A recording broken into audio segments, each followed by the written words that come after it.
Hello जी, राम राम जी। कैसे हो आप सब? आशा करती हूँ आप सब अच्छे होंगे।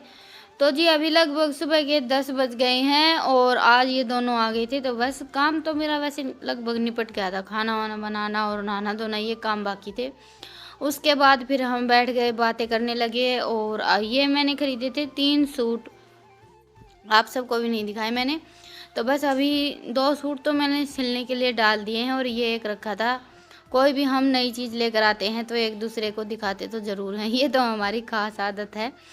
क्योंकि एक दूसरे को दिखाए बगैर तो ये नहीं रहता है कि अच्छे लिए हैं या नहीं लिए हैं। और अकेले अकेले शॉपिंग हम करते भी बहुत कम है। कभी कभी ऐसा होता है, ये मैंने यहीं पर घर के पास फेरी वाला आ गया था तो उससे ख़रीद लिए थे।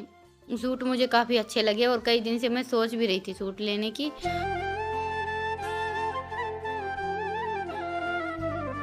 और अभी आप सबसे सीधी मुलाकात हो रही है शाम को, लगभग शाम के 4 बज गए हैं। आज भैंसों को सानी थोड़ी सी जल्दी डाल दी है।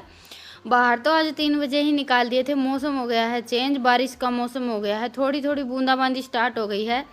तो सानी डाल दी थी और उसके बाद फिर मैंने सोचा झटपट गोबर उठा देती हूँ, क्योंकि बारिश होने लगती है तो फिर गोबर का काम सबसे ज़्यादा मुश्किल लगता है। या फिर ये लगा लीजिए कि सानी का और गोबर का काम में ये रहता है कि अभी गोबर भी नहीं उठाया। बारिश होने के बाद थोड़ा सा मुश्किल हो जाता है गोबर उठाना।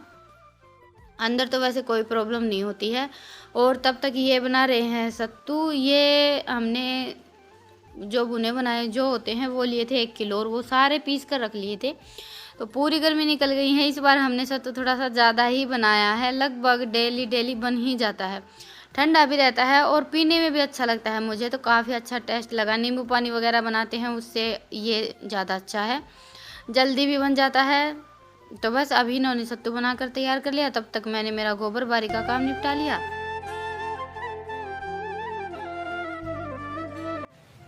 तो जी ये हमारी हो गई है देसी ड्रिंक तैयार। आप सब भी आ जाइए पीने के लिए। और बारिश अभी हो गई है बंद। ये देखिए मौसम कितना अच्छा हो गया है।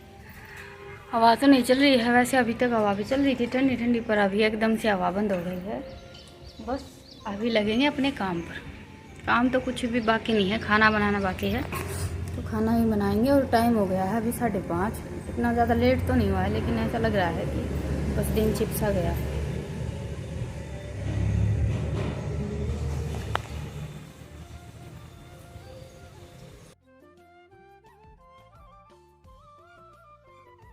तो जी आज गैस को मैंने बाहर निकाल लिया है, वो भी बिल्कुल बाहर। ज़्यादातर मैं पोर्च के अंदर रखती हूँ, लेकिन वहाँ पर वो दरवाज़ा हम खोलते हैं तो डैनी बाहर चला जाता है। और वैसे गर्मी रहती है और थोड़ा सा अंधेरा भी रहता है। तो मैं आज बाहर चल रही थी थोड़ी थोड़ी हवा और मौसम ठंडा हो गया था, तो मैंने सोचा चलो गैस को बाहर ही रख लेते हैं।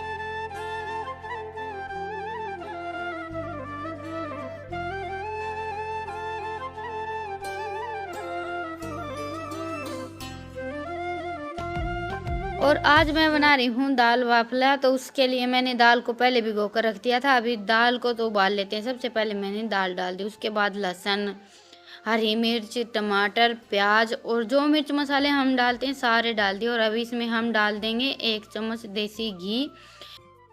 दाल बाटी हो गई, दाल वाफला हो गया, ये सारी चीज़ें देसी घी से बनाकर तैयार करते हैं तो खाने में बहुत ही ज़्यादा अच्छी लगती हैं। और ये वाली दाल एक बार आप ज़रूर ट्राई करके देखिएगा। हमारे घर में तो अभी यही दाल बनती है। बनाने में भी थोड़ी सी आसानी हो जाती है, सारे मिर्च मसाले एक साथ डाल लेते हैं और उसके बाद सिंपल सा तड़का लगा लेते हैं। जल्दी भी बन जाती है और खाने में भी सबको अच्छी लगती है। और मेरे बच्चों का तो ये है कि एक बार कोई चीज़ पसंद आ जाती है तो फिर उनको वही चाहिए होती है और वही टेस्ट चाहिए होता है।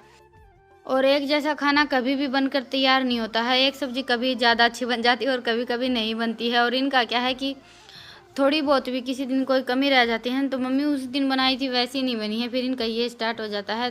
तो अभी मैंने आटा छान लिया है। आटे में थोड़ी सी हल्दी, नमक और 1 चम्मच मैंने जीरा डाल दिया है, 2 चुटकी बेकिंग पाउडर डाला है और अभी इसमें 4 चम्मच मैंने ऐसे ही अंदाज से देसी घी डाल लिया है। घी हम इतना डालते हैं, मोहन लगा लीजिए कि मुट्ठी बन जाए। आप चाहें तो इसमें थोड़ी सी अजवाइन भी डाल सकते हैं, लेकिन मैं खाने में पूरी या कुछ भी बनाती हूँ तो अजवाइन कभी भी नहीं डालती हूँ।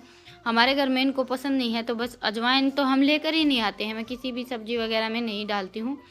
अभी मुट्ठी बनने लगी थी, मोहन तो हमारा परफेक्ट है। तो उसके बाद फिर मैंने डाल दी इसमें 4-5 चम्मच दही। दही हमारी खट्टी नहीं होनी चाहिए, वैसे अभी तो गर्मियों का मौसम है, दही लस्सी खट्टी ही बनती है। लेकिन बाहर रख देते हैं तो खट्टी नहीं बनती है, और सुबह मैं दही को फ्रिज में रख देती हूँ तो खट्टी नहीं होती है। तो बस अभी दही डालकर इसको अच्छी तरह से मिक्स किया, और उसके बाद फिर ये मैंने गुनगुना पानी ले लिया है। थोड़ा थोड़ा पानी डालकर हम आटा गूँथ लेंगे, क्योंकि आटा हमें थोड़ा सा टाइट गूँथना रहता है। और आटा गूँथते गूँथते मेरा आधा ध्यान आटे पर था और आधा दूध की तरफ था, लेकिन फिर भी दूध में उफान आ गया। और हमारे यहाँ दूध निकल जाता है तो इसको अच्छा नहीं मानते हैं, कहीं कहीं शुभ मानते हैं, लेकिन हमारे यहाँ शुभ मानते हैं। ऐसा बोलते हैं कि एक दिन दूध निकल जाता है तो फिर लगातार दूध निकलता ही रहता है, चाहे बिखर जाए कुछ भी हो जाए, तो इसलिए अच्छा नहीं माना जाता है। अभी पहले तो गैस को साफ़ कर लेते हैं। दाल बन गई है, आटा मैंने गूँथ कर रख दिया है। आटे को हम लगभग 15-20 मिनट के लिए रेस्ट करने के लिए रखेंगे, और अगर टाइम हो तो आधे घंटे के लिए रख दें। आधे घंटे के लिए रख देंगे तो और भी ज़्यादा अच्छा रहेगा। ईशांत इस टाइम खेलने के लिए चला जाता है, ये बाहर चले जाते हैं घूमने के लिए, और हम माँ बेटी लगे रहते हैं अपने काम पर। मैं मेरा काम करती हूँ, रितिका लगी हुई है स्कूल का काम करने में। साथ में मुझे थोड़ा बहुत सामान चाहिए होता है तो वो भी लेकर आने का इसी का काम रहता है। अभी थोड़ी थोड़ी बारिश आनी स्टार्ट हो गई थी तो बस बाहर 1-2 सामान रखा था। पोर्च में जो पलंग थे वो निकाल दिए थे, वो उठाकर फिर से अंदर रखे हैं। और अभी गैस पर मैंने रख लिया कढ़ाई। कढ़ाई में मैंने 1 कड़छी देसी घी डाल दिया है। देसी घी से तो वैसे तड़का लगाकर हम चना दाल बनाते हैं तो बहुत ही ज़्यादा अच्छी लगती है, लेकिन डेली डेली मैं देसी घी का तड़का नहीं लगाती हूँ। कभी कभी कुछ स्पेशल रहता है तभी बनाती हूँ देसी घी का तड़का लगाकर। तो घी हमारा गर्म होगा तब तक दाल को हल्की सी घोट लेते हैं। वैसे तो पानी में भिगो कर रख दी थी तो बिल्कुल घुटी हुई है, लेकिन फिर भी थोड़ी सी घोट ली है मैंने। अभी घी हमारा गर्म हो गया है तो सबसे पहले मैंने इसमें डाल दिया तेज पत्ता, 2 हरी मिर्च, 2 लाल मिर्च, और ये मैंने लहसुन और 1 लौंग कूट ली थी तो लौंग और लहसुन को डाल दिया। उसके बाद थोड़ी सी मैंने हींग भी डाली है। चना दाल और ये बेसन की सब्जी हो गई, इसमें हींग और लौंग बहुत ही ज़्यादा ज़रूरी हो जाती हैं, क्योंकि ये डाइजेशन के लिए बहुत ज़्यादा अच्छी रहती हैं। तो जी बस अभी दाल में मैंने तड़का लगा दिया है, इसको ढककर पकने देते हैं, और तब तक हम हमारा आटा चेक कर लेते हैं। आटा वैसे अच्छी तरह से सेट हो गया है तो अभी इसके हम बाफले बना लेते हैं। आटा इतना ज़्यादा सख्त भी नहीं है, जैसे हम सुआली वगैरह बनाने के लिए बनाते हैं तो वो बहुत ज़्यादा सख्त आटा होता है, इतना ज़्यादा सख्त भी नहीं है, और जैसा हम रोटियों के लिए लेते हैं उतना नरम भी नहीं है, मीडियम सा आटा है। और जितनी हम रोटी बनाने के लिए आटा लेते हैं ना, लोई बनाते हैं, उससे थोड़ा सा ज़्यादा आटा ले लेते हैं। और बस सिंपल जैसे हम रोटी बनाने के लिए लोई बनाते हैं वैसे लोई बना लेंगे। क्रैक नहीं होना चाहिए बिल्कुल भी। और फिर इसको बीच में से ऐसे हल्की सी दबा देंगे, इससे हमारे जो ये बाफले हैं पकते अच्छी तरह से हैं।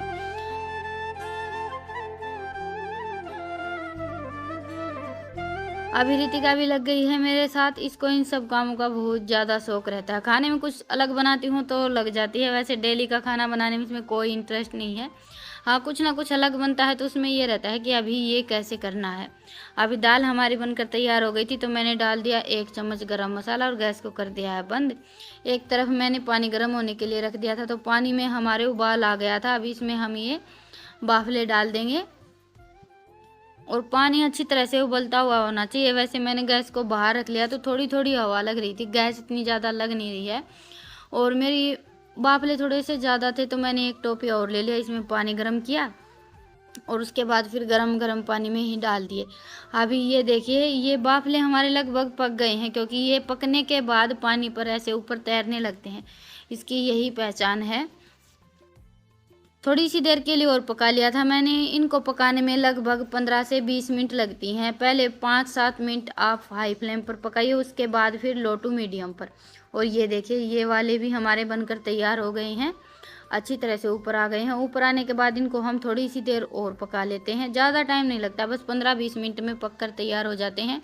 अभी इनको भी मैं बाहर निकाल लेती हूँ, और मुझे है थोड़ी सी जल्दी, क्योंकि मौसम ऐसा हो रखा है, बाहर बूंदाबांदी हो रही है अभी, तो मुझे ये था कि बारिश आ जाएगी तो मुझे यहाँ से सारा सामान उठाना पड़ेगा।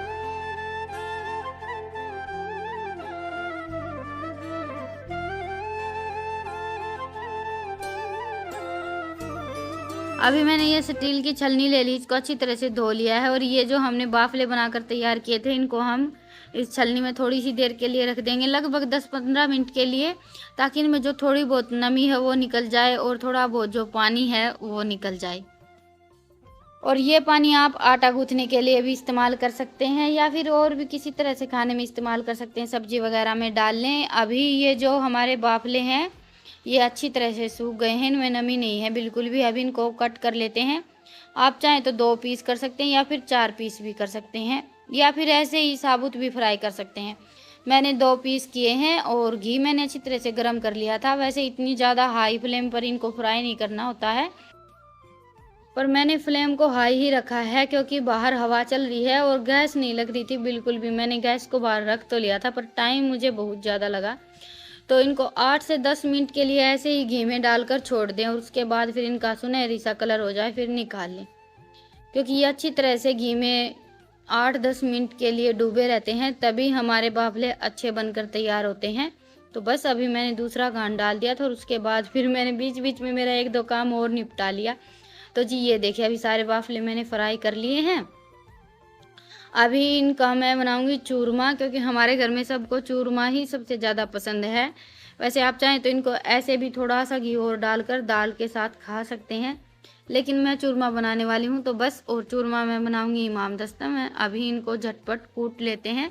हल्का सा मैंने इनको ठंडा कर लिया, ठंडा होने के बाद ही कूटें। ऐसे गरम गरम कूटेंगे तो फिर हल्की सी इनमें वो नमी सी रहती है। चूरमा हमारा बिल्कुल खिला खिला नहीं बनता है, तो हल्का सा ठंडा कर लें। अभी चूरमा बनाकर चूरमे को हम छलनी में से छान लेंगे। वैसे पहले तो मैं आटे वाली छलनी में से छानने की कोशिश करी थी, लेकिन उसमें से तो बिल्कुल भी नहीं निकल रहा था। उसके बाद फिर मैंने ये जो मेरा पीसना करने का झाड़ना होता है ना, वो ले लिया था और इसमें से बिल्कुल परफेक्ट बनकर तैयार हुआ है। बस अभी चूरमा हमारा बन गया था। उसके बाद फिर से इसको हल्का सा घी में फ्राई कर लेते हैं। कढ़ाई में घी तो रखा ही था, जो थोड़ा बहुत एक्स्ट्रा घी था वो मैंने निकाल दिया और इसमें मैंने बस 1 कड़छी घी रखा था। तो 5-6 मिनट के लिए मैंने फ्राई किया था। 5-6 मिनट में ही अच्छी तरह से फ्राई हो गया था। इसके बाद अभी इसको हमने परात में निकाल लिया है और ये मैंने थोड़े से काजू और बादाम ले लिए हैं। वैसे इस चूरमे में हम थोड़ा सा गोला और किशमिश डालते हैं तो और भी ज़्यादा अच्छा लगता है, लेकिन मैंने काजू और बादाम ही डाले हैं क्योंकि घर पर बस काजू बादाम रखे थे, गोला था नहीं। और ये मैंने डाल दी थोड़ी सी देसी खांड। खांड, बूरा, मिश्री आप कुछ भी डाल सकते हैं मीठे में। मैंने खांड ही डाली है क्योंकि हमारे घर पर खांड ही रहती है। गर्मियों में हम खांड ही खाना पसंद करते हैं क्योंकि इसकी तासीर ठंडी रहती है। बच्चों को भी कभी कभी खाने में चाहिए होती है तो ज़्यादा अच्छी रहती है। वैसे हमारे यहाँ बूरा, खांड, शक्कर सारी चीज़ें ही रखते हैं हम, पर सर्दियों में, गर्मियों में नहीं रखते हैं। गर्मियों में तो बस खांड ही रहती है। तो जी ये देखिए चूरमा हमारा बनकर तैयार हो गया है और खाने में तो बहुत ही ज़्यादा अच्छा बना था और खिला खिला बना है।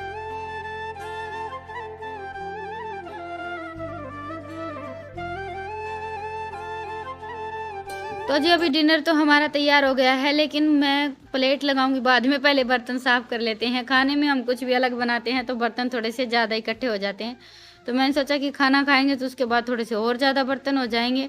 तो बस अभी बाहर से सारा सामान भी हटा दिया है। बच्चे लग गए हैं, मैं बर्तन साफ़ कर लेती हूँ, तब तक बच्चों ने सारा सामान वगैरह उठाकर अंदर रख दिया था।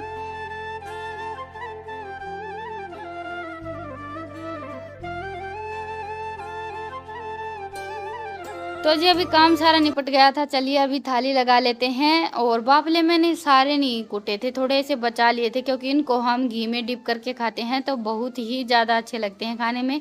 तो बस मैंने आधे तो रख लिए थे उठाकर ऐसे घी में डिप करके खाने के लिए, और आधे चूरमा बनाकर तैयार कर लिया है।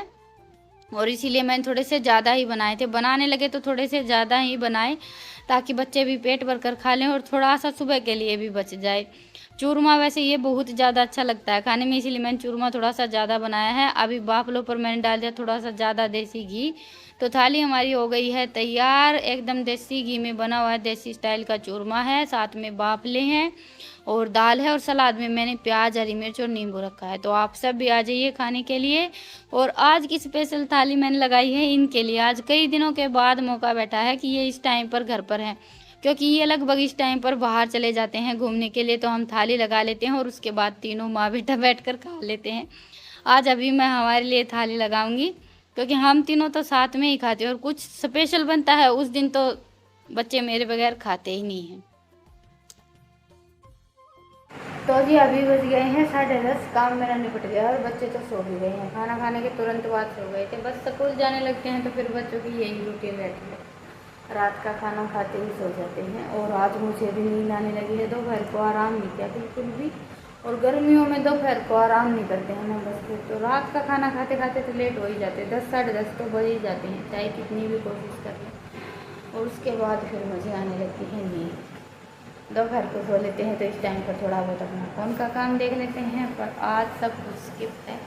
अभी तो मैं जा रही हूँ सोने, और आज हमने हमारी चारपाई अंदर ही लगा ली है, बाहर चल पड़ी है ठंडी ठंडी हवा, और बारिश का सा मौसम हो गया है। बारिश होगी या नहीं होगी पता नहीं, मौसम काफ़ी अच्छा हो रखा है आज, गर्मी नहीं है बिल्कुल भी। तो जी चलिए आज के व्लॉग को यहीं पर ख़त्म करते हैं, और फिर मिलते हैं प्यारे से व्लॉग के साथ। व्लॉग पसंद आया तो व्लॉग को लाइक कीजिएगा, और चैनल पर नए हैं तो चैनल को सब्सक्राइब कीजिएगा। फिर मिलते हैं प्यारे से व्लॉग के साथ, तब तक के लिए राम राम, गुड नाइट, शुभ रात्रि।